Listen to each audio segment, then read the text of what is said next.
Magandang umaga sa lahat mga kapatid. Ngayon ay Mayo na at napakabilis ang ating araw at panahon. Pero wala tayong magawa dahil ito'y natural at normal lamang na tumatakbo ang mundo. Kaya huwag tayong magulat o mabigla na dumating na tayo sa buwan ng Mayo. At baka nasa isip pa rin natin na January pa tayo kasi ilang araw pa lang o ilang buwan pa lang nakalipas. Parang inisip natin parang December pa o January. Ngayon Mayo na pala. Okay? So, ang ating message ngayon na ating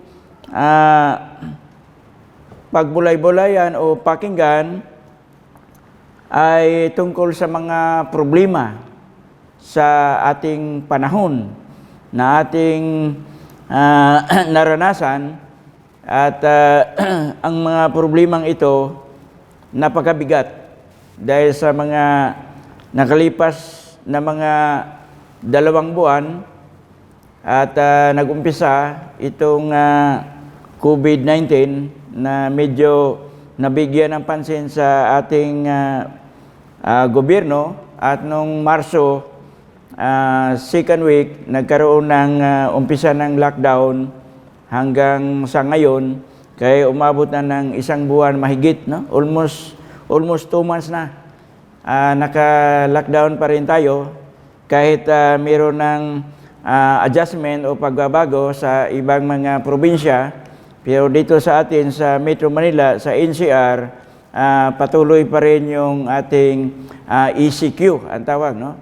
Kasi meron namang GCQ, o yung General Community Quarantine. At sa atin, patuloy pa rin yung ECQ. O ating paghandaan palagi na darating ng mga panahon o mga ilang linggo na nawa maayos na ito at maibalik tayo sa normal, no? Ang ating bayan. Sana nga, yun ang ating mga prayers na maging normal na sa darating na mga ilang linggo o sa sunod na buwan. Pero hindi pa rin natin alam yun. Yun lang ang ating hinihiling sa Panginoon na matapos na to. Sana nga, patuloy yung ating mga gawain sa ating mga panalangin, ating mga prayers tuwing Miyerkules at saka sa araw-araw sa ating mga devotions at sa ating mga pagsamba. Huwag nating kaligtaan o kalimutan yung ating mga panalangin na sana matapos na to, itong crisis na to at itong problema na to. Tayo po ay manalangin bago tayo makinig sa salita ng Diyos. Aming banal na Diyos, salamat po sa umagang ito.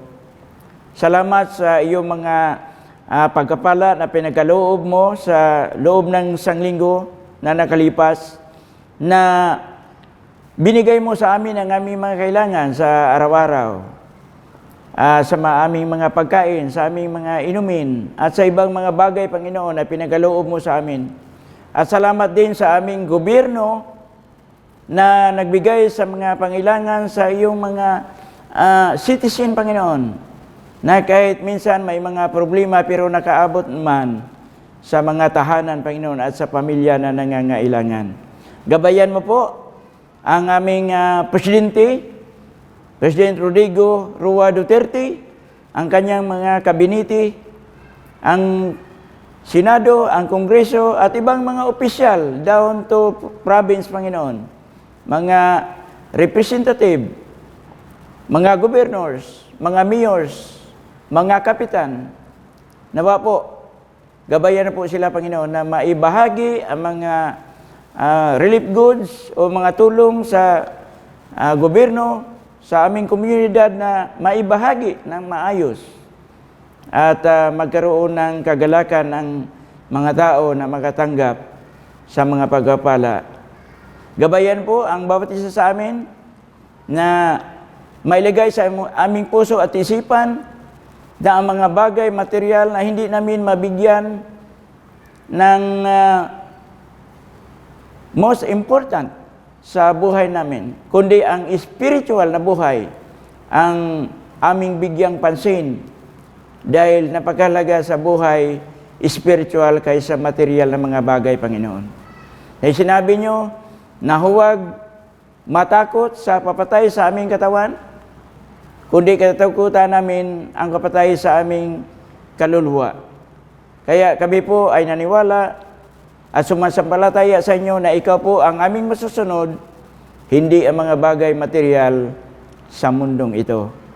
Buksan ang aming mga puso't isipan habang kami po ay patuloy na magikinig sa iyong mga salita, sa mensahe sa araw na ito, Panginoon, at gabayan po ang iyong lingkod na siyang maghatid ng mensahe.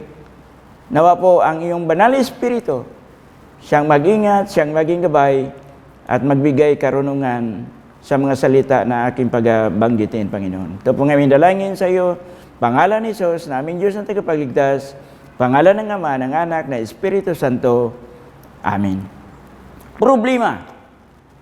Ang problema, hindi natin maiwasan. At ang problema, habang tayo ay nabubuhay, hindi maaalis yun sa buhay ng tao. Problema na maliit na problema o kunting problema, problema pa rin yan.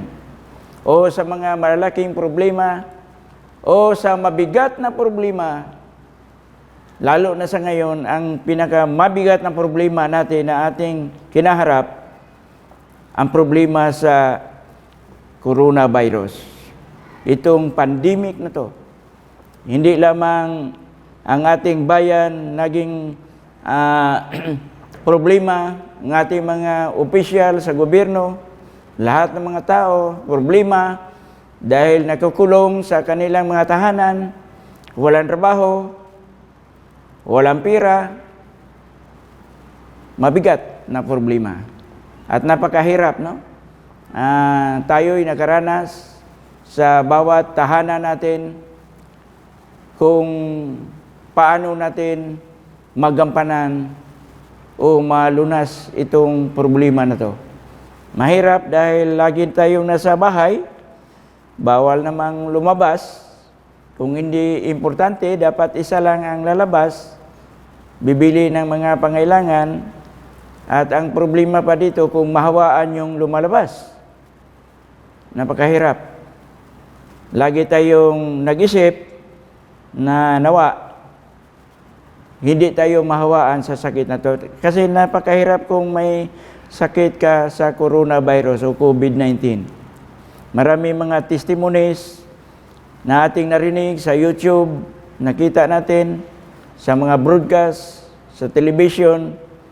Mayroong mga testimony na napakahirap kung mayroon kang sakit na ganyan, kung mahawaan ka sa sakit na yan. So mabuti lang kung makasurvive. Medyo malakas yung katawan natin, makasurvive tayo, pero hindi pa tayo kampante kahit malakas ang katawan. Wala mga symptoms sa coronavirus, pero bigla lang na matamaan ka sa sakit na yan. Kaya ingat talaga bilang mga anak ng Diyos. Pero ito, mayroong mga pangako ang ating Diyos na magkaroon siya ng proteksyon sa bawat sumasampalataya. Mayroong pangakong proteksyon ang ating Diyos sa bawat isa sa atin. Kung tayo po ay tapat sa paglilingkod sa ating Diyos na ating Panginoon. Sa Roma, meron tayong mga Bible sa Roma 15, versikulo 13, "May the God of hope fill you with all joy and peace as you trust in Him, so that you may overflow with hope by the power of the Holy Spirit." So, ito'y nagbigay sa atin ng paalala sa sulat ni Apostol Pablo sa mga taga-Roma na ang ating pag-asa doon sa ating Diyos. Kasi ang Diyos nagbigay sa atin ng kapayapaan, nagbigay sa atin ng kagalakan, at kailangan lamang natin na tayo ay maging manalig sa Kanya.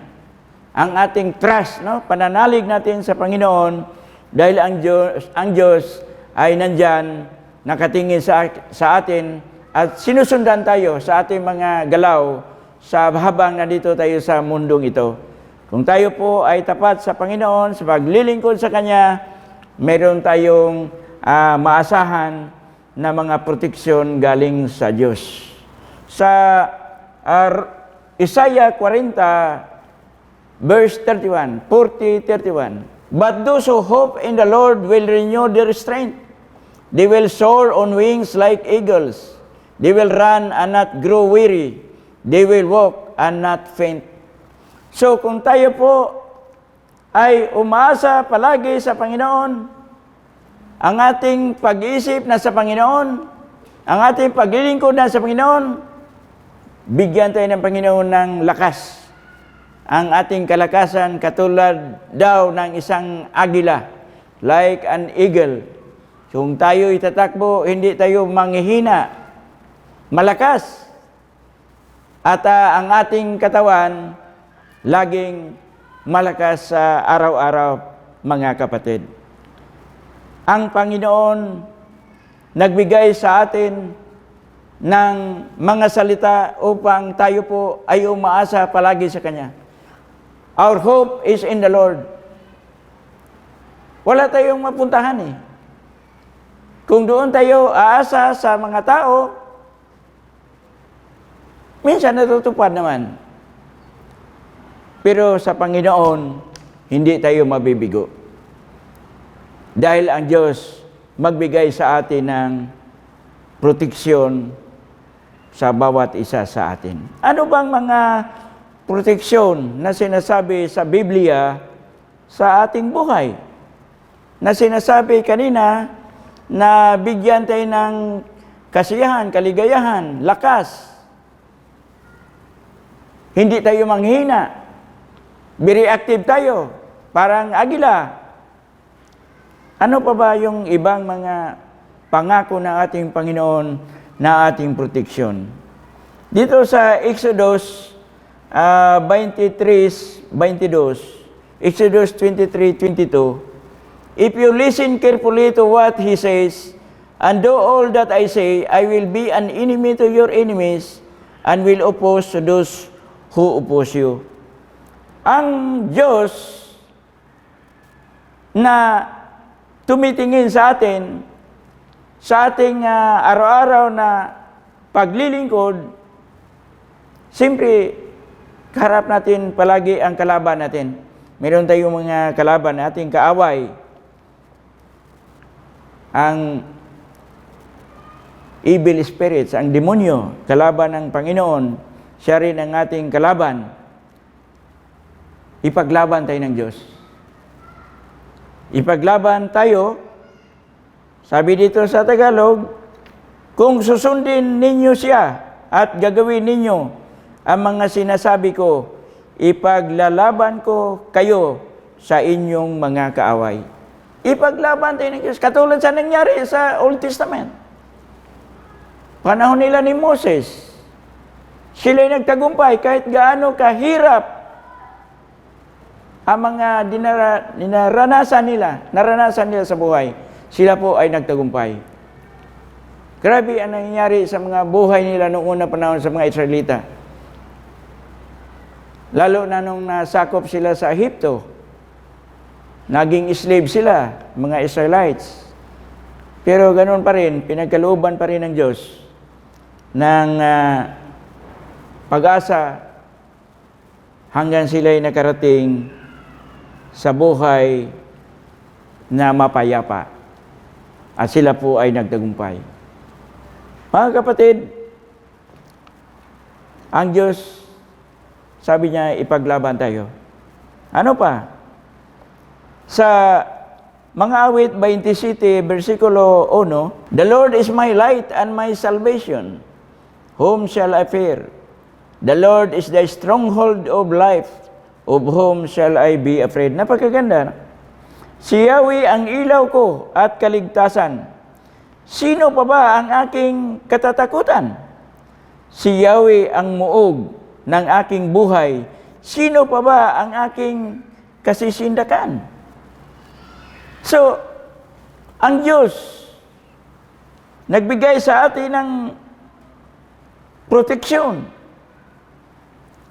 na tayo po dapat hindi matakot. Why should I be afraid? Sabi dito. Whom shall I fear? Sa ibang translation. The Lord is the stronghold of my life. Si Yahweh ang ilaw ko at kaligtasan ko. Sino pa ba ang aking katatakutan? So dapat hindi tayo matakot sa mga problema na ating kaharap. Hindi tayo matakot kung ano mang mangyayari sa mundo dahil ang Diyos nandyan.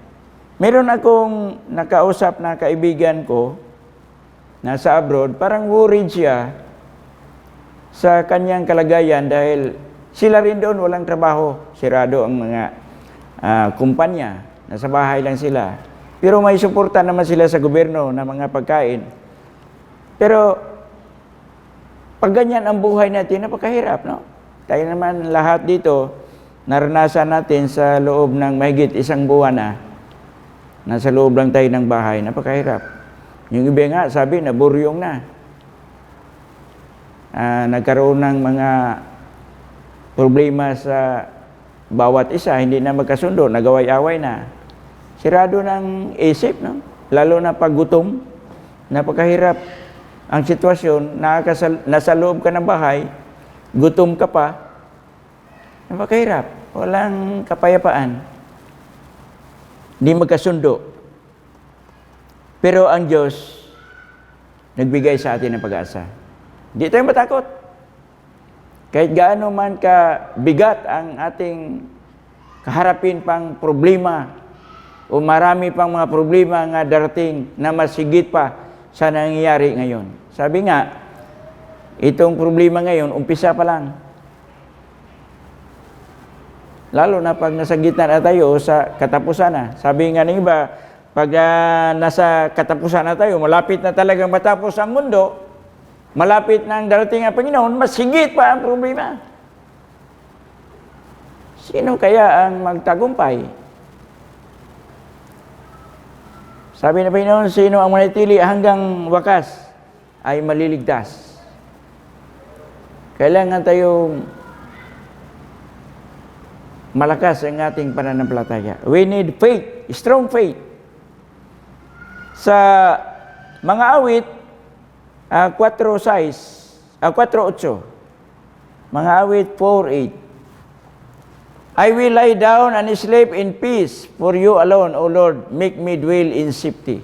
Ibiro mo, ang Diyos ay nagbigay natin ng kapayapaan. Hindi tayo matakot. Sa problema ngayon, dapat relax tayo. Sabi nga ng iba, relax lang. Kasi pag relax ka lang, ay wala nang huwag ka nang mag-isipan ng iba. Iasa natin sa Diyos. We will trust God. Kasi ang Diyos, alam niya kung anong pangailangan natin Tayo po, manalig doon sa Panginoon para magkaroon tayo ng kapayapaan. Sa translation ng bagong balita, Biblia, sa aking paghiga, nakakatulog ng mahimbing, pagkat ikaw, Yahweh, ang nag-ingat sa akin. Marami ngayon walang tulog. Dahil walang pagkain, problema. Imbis magpahinga, hindi magkapagpahinga, nasa labas palagi. Maraming hinuhuli sa gabi. Kahit may kurpyo, hindi iniisip yung kurpyo, basta lang makalabas, mag-enjoy sa labas, nag-inuman, namamasyal. Pag may pulis, tatakbo. Yun ang problema natin, no? Sabi nga ng iba, talagang ang tao matigas ang ulo. Hindi lang Pilipino, kasi sa ibang bansa, ganoon rin Pag may lockdown, lalabas. Napakahirap. Sana nga matapos na ito. Pero sabi ng Bible, huwag tayong matakot, huwag tayong manghihina ang ating loob, dahil ang Diyos may proteksyon sa atin. Sa mga awit, chapter 6, verse 1 and 3, ito, napagandang verse din ito. Sa mga awit, chapter 61, no? 61:3. For you have been my refuge, a strong tower against my foe. Pagkat ikaw, O Diyos, ang aking kanlungan, matibay na muog laban sa kaaway. Ang ating kaaway, na hindi natin nakikita, yun ating katatakutan, baka mahawaan tayo, ang Diyos, siya ang ating kanlungan. Hindi tayo matitinag, hindi tayo matatakot, dahil ang Diyos ay matibay. Matibay siya. Siya nagbigay sa atin ng protection upang hindi tayo madaig sa kalaban natin. Kalaban natin, sakit. No? Dami na ngayon nagkasakit. Tumataas yung mga positive sa virus, hindi pa napigilan, at wala pa ring vaccine o wala pa ring gamot hanggang sa ngayon. Buong mundo yun. Kaya marami natatakot kung ano ba ang mangyayari pa sa darating na mga araw. Sana nga, mabigyan na ng lunas, mabigyan ng gamot itong virus na to. Ito pa, sinabi sa Bible sa mga awit, chapter 91, verse 8 and 10. Napagagandang verse. No?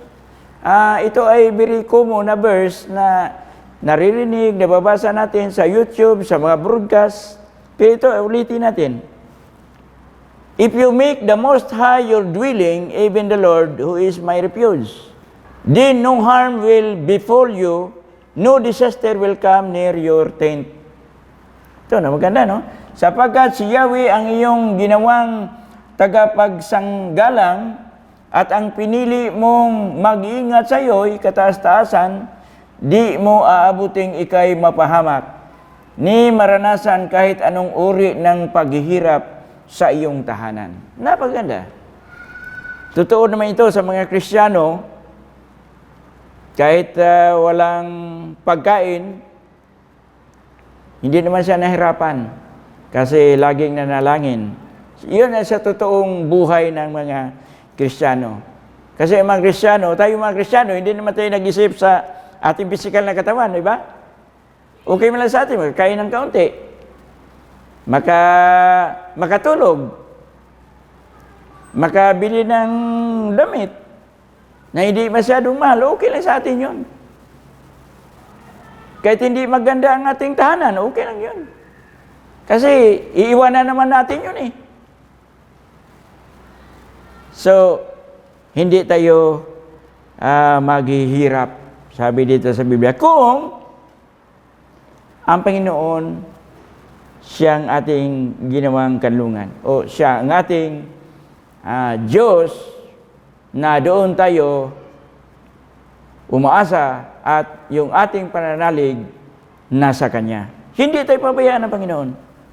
Ang Diyos ay magbigay sa atin. Sabi nga kanina sa ibang verse, dahil ang Diyos magbigay sa atin ng kagalakan, joy, magbigay sa atin ng ating mga pangailangan. Ito pa, may iba pang verse sa mga awit 112, verse 7, He will have no fear of bad news. His heart is steadfast, trusting in the Lord. Ito, minsan, hinihintay natin yung mga balita, no? Mga news sa media, sa mga television. Sabi ito sa Tagalog, masamang balita ay hindi nagigili. Matatag ang puso kay Yahweh. So, hindi tayo magproblema, no? Hindi tayo matakot sa mga balita, kung anumang mga balita na ating maririnig. Dahil ang Diyos ay nandyan. Kung anumang balita na hindi maganda, relax lang. Relax lang. Dahil ang Diyos ay nandyan sa atin. Ito rin, mabasa pa rin natin sa Deuteronomy chapter 33, verse 12. About Benjamin, he said, "Let the beloved of the Lord rest secure in him, for he shields him a day long, and the one the Lord loves rest between his shoulders." So, isipin natin na ang Panginoon, parang nasa balikat ka sa Kanya, no? Hinahawakan ka niya. Mahal ka ni Yahweh at iniingatan sa buong maghapon. Ika'y binabantayan at sa Kanya mga balikat, ika'y mananahan. Napakaganda, no? Para bang isang maliit na baby na nasa kanyang ama o sa kanyang ina, nakakarga sa kanyang katawan, sa kanyang balikat, inalalayan, minamahal, sinasayaw pa, pinatulog pa, secured. Ganun ang tao na may pananampalataya at tunay na naglilingkod sa Diyos. Kaya, kailangan tayo, confident tayo sa sinasabi sa Bible at paniwalaan natin na ang Diyos, siya ay nag-care sa atin.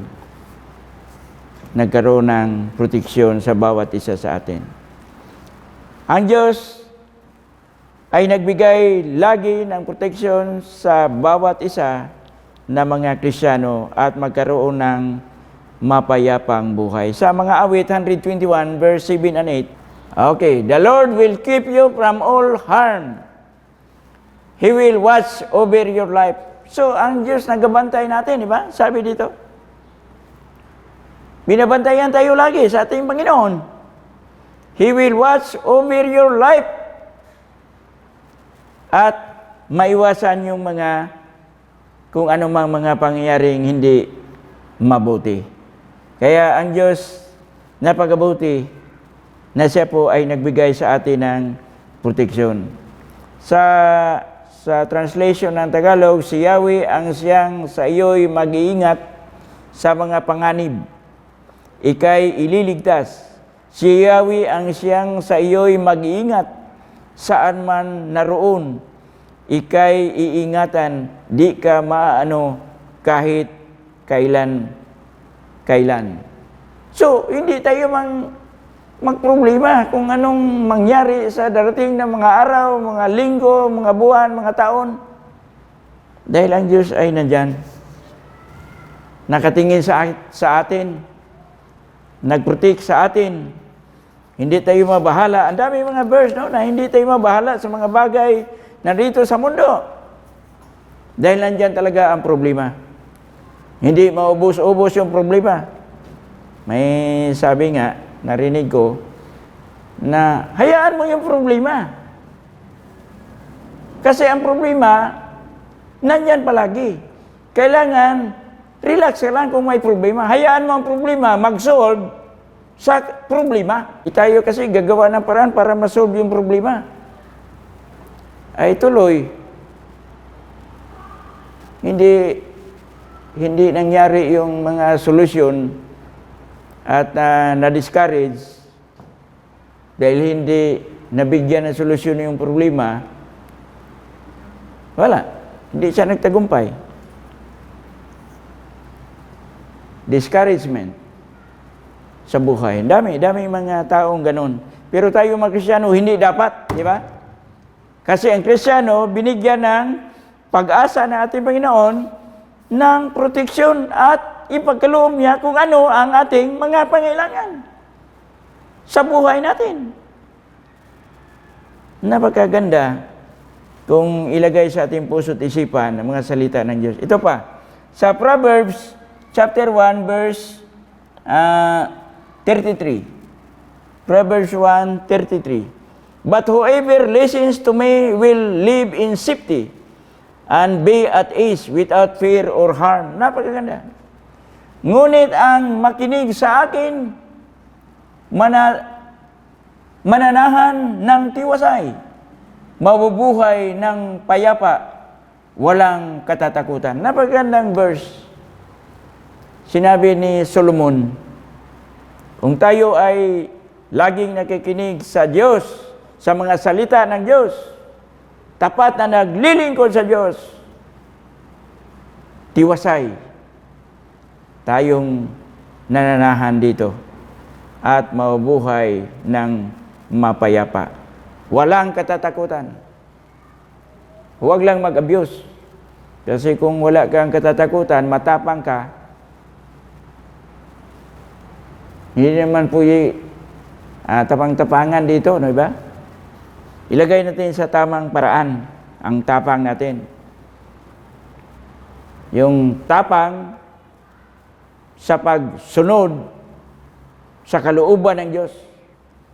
Matapang tayo na hindi tayo gagawa ng masama, kundi sa mabuti. Yun dapat ang ilagay sa ating puso't isipan. Matapang tayo sa paggawa ng mabuti sa kapwa at lalo na sa ating pagsunod sa kalooban ng ating Panginoong Diyos. Sa Proverbs chapter 3:24, when you lie down, you will not be afraid. When you lie down, your sleep will be sweet. So kung tayo ay umaasa sa Panginoon, tayo ay nananalig sa Panginoon, mahimbing ating tulog, no? Hindi tayo matatakot kung anumang mangyayari sa gabi habang tayo'y nagpahinga. Hindi tayo takot eh. Then sunod sa Proverbs chapter 1 chapter 18 verse 10, no? Proverbs. The name of the Lord is strong tower, the righteous run to it and are safe. Ang pangalan ni Yahweh ay matibay na tanggulan, kanlungan ng matuwid mula sa kapahamakan. Siya ang ating kanlungan. Matibay, no? Grabe. Ang Diyos talaga, kung tayo po ay may tiwala sa Kanya, may pananalig sa Kanya, tayo'y proteksyonan niya. Hindi tayo dapat matakot. Kasi magkaroon tayo ng matibay at ang ating Diyos ay matibay siyang gagawa ng paraan na tayo po ay proteksyonan niya. Ito pa, sa Isaiah chapter 43, 1 and 2. But now this is what the Lord says, He who created you, O Jacob, He who formed you, O Israel, fear not. For I have redeemed you, I have summoned you by name, you are mine. Verse 2. When you pass through the waters, I will be with you. And when you pass through the rivers, they will not sweep over you. When you walk through the fire, you will not be burned. The flames will not set you ablaze. Grabe, no? Israel, ito ang sinasabi ni Yahweh na lumikha sa iyo. Huwag kang matakot sapagkat ililigtas kita. Tinawag kita sa iyong pangalan. Ikaw ay akin. Kapag dumaan ka sa malalim na tubig, sasamahan kita. Tumawid ka man sa mga ilog, hindi ka malulunod. Dumaan ka man sa apoy, hindi ka matutupok. Grabe, eh? So, ang proteksyon ng Panginoon nandyan sa atin. Minsan, nag-isip ako, kung ang mga Kristiyano, nasa puso ba talaga at sa isip nila yung tunay na pananampalataya sa Diyos. Minsan kasi yung iba, mahina yung kanilang pananampalataya. Walang pananalig, nangihina. Dahil hindi nila naintindihan o hindi nila nabasa itong mga talatang ito na magpalakas sa ating pananalig sa Diyos. Minsan yung iba natitisod, yun, problema din natin yan. No? Hindi lamang problema sa ating gobyerno na mga tao hindi sumusunod sa batas, matigas ang ulo. Sa iglesia, meron din ganun na hindi sumusunod sa kalooban ng Diyos. Problema, natitisod pa. Kaya, tama lang na laging mapaalalahanan tayo sa mga salita ng Diyos. Kahit sa ganitong sitwasyon, na kahit sa mga tahanan tayo, nakikinig pa rin tayo at nagbulay-bulay sa mga salita ng Diyos. Meron pa dito ang kaunti, bago natin tapusin, sa pangalawang Tesalonica, chapter 8, verse 3. No? But the Lord is faithful, and He will strengthen and protect you from the evil one. Ngunit, tapat ang Panginoon. Siya ang magpatatag at mag-ingat sa inyo laban sa masama. So, ang Diyos, sabi ni Apostol Pablo, tapat siya na mag-ingat sa atin. Ang Diyos naman ay hindi sinungaling. Totoo naman ang kanyang sinasabi. Kaya maniwala tayo. Manalig tayo sa mga sinasabi. Kahit sa Old Testament times, hanggang sa New Testament times, hanggang sa ngayon, sa kasalukuyan. Sa ating paglilingkod, kahit hindi na natin nakita ang ating Diyos sa Old Testament o sa New Testament, nakita nila si Jesucristo na anak ng Diyos. Ngayon, wala na, pananampalataya na lamang, hindi natin nakita. Mga stories na lang ating nabasa na ganun nangyari. Kaya sabi ni Kristo kay Tomas, mas blessed yung mga taong nanampalataya sa Kanya na hindi nila nakita. Mas higit pa kay ni Tomas. Wala naman tayong nakita ang Diyos. Minsan nga, may nagtanong, hanggang ngayon ba? Wala pa rin kasagutan sa problema natin sa ating bansa o sa buong mundo tungkol sa coronavirus? Saan na ba ang ating Diyos? Sa araw-araw, oras-oras, lagi tayong nanalangin, hingi sa ating Panginoon na sagutin ang ating mga kahilingan. Hanggang ngayon, hindi pa rin nasagot. Minsan, yung mga tanong natin, no? Narinig ko. Pero ang sagot ko sa mga ganyan na nagsalita, may kasagutan ang Diyos. May proseso ang Diyos kung kailan mangyari o kung kailan sasagutin ng Diyos ang ating mga kahilingan. Darating yun. Kasi sa lahat ng mga bagay may panahon. May panahon. Pagkaloob ng Diyos ang ating mga kahilingan. Sa Matthew chapter 28 verse 20, and teaching them to obey everything I have commanded you, and surely I am with you always to the very end of the ages. Huwag tayong mabahala dahil ang Diyos kasama natin hanggang katapusan ng mundo. Hindi pa tapos ang mundo. So nandyan pa ang Diyos. Kasama natin. Kahit hindi pa nasagot ang ating mga kahilingan sa ngayon, kasama pa natin ang Diyos.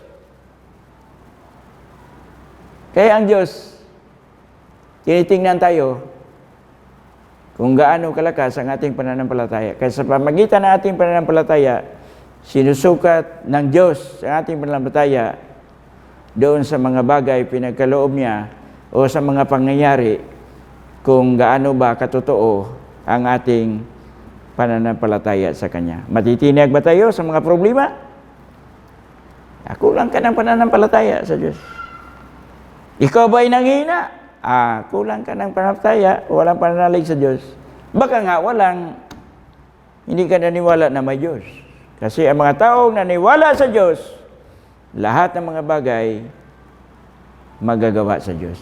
Matutupad at matatanggap niya. Sa huling verse, sa Hebreo 13 verse 5, dalawa ito sa Deuteronomy 31 and 8. Unahin natin yung Hebrews 13:5. Keep your lives free from the love of money and be content with what you have.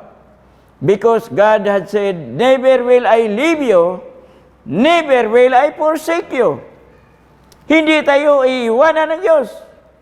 Sapagat sinabi ng Diyos, hindi kita iiwan, ni pabayaan man.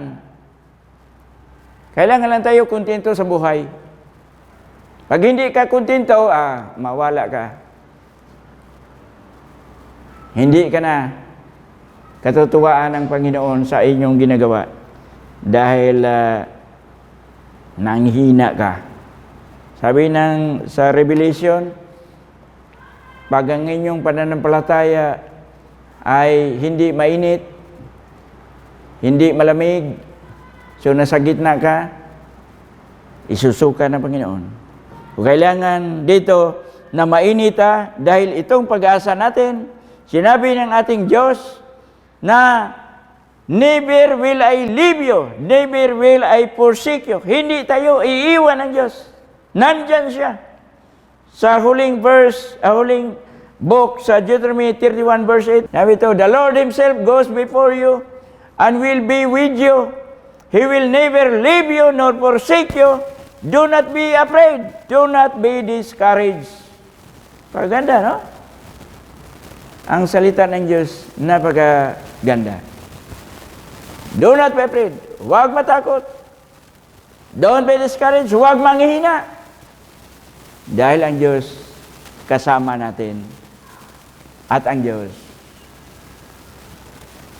magbigay sa atin sa ating mga kailangan. Hintayin lang natin.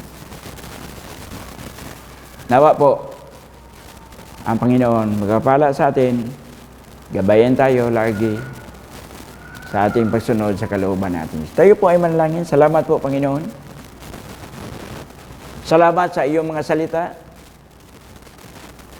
na maraming mga pangako ninyo, Panginoon, ng proteksyon sa bawat tao o bawat Kristiyano. Lalo na sa mga lingkod ninyo, Panginoon, at mga sumasampalataya sa inyo na sumusunod sa iyong kalooban, na ang kanilang puso't isipan, buong buhay nila, binigay nila sa inyo, Panginoon. Gabayan mo po ang bawat isa na sumusunod sa inyo, Panginoon. Gabayan mo po ang aming paglilingkod sa inyo. Gabayan po ang lahat ng mga tao sa komunidad namin, sa aming bansa, Panginoon. Nawa po, mabuksan ang kanilang puso't isipan na ikaw po ang Diyos na nagbibigay protection sa bawat isa sa Panginoon. Buksan ang aming mga puso't isipan. Maunawaan namin ang inyong mga salita, Panginoon. Alam namin na sa lahat ng mga bagay, patuloy mong ipanagkaloob, Panginoon. Nawa po, mailagay sa aming puso at isipan, Panginoon, ang inyong mga salita. Patawarin mo po kami sa aming mga kasalanan na aming nagagawa. Ito po aming dalangin sa inyo sa pangalan ni Jesus, na aming Diyos ng tagapagligtas, pangalan ng Ama, ng Anak, ng Espiritu Santo. Amen.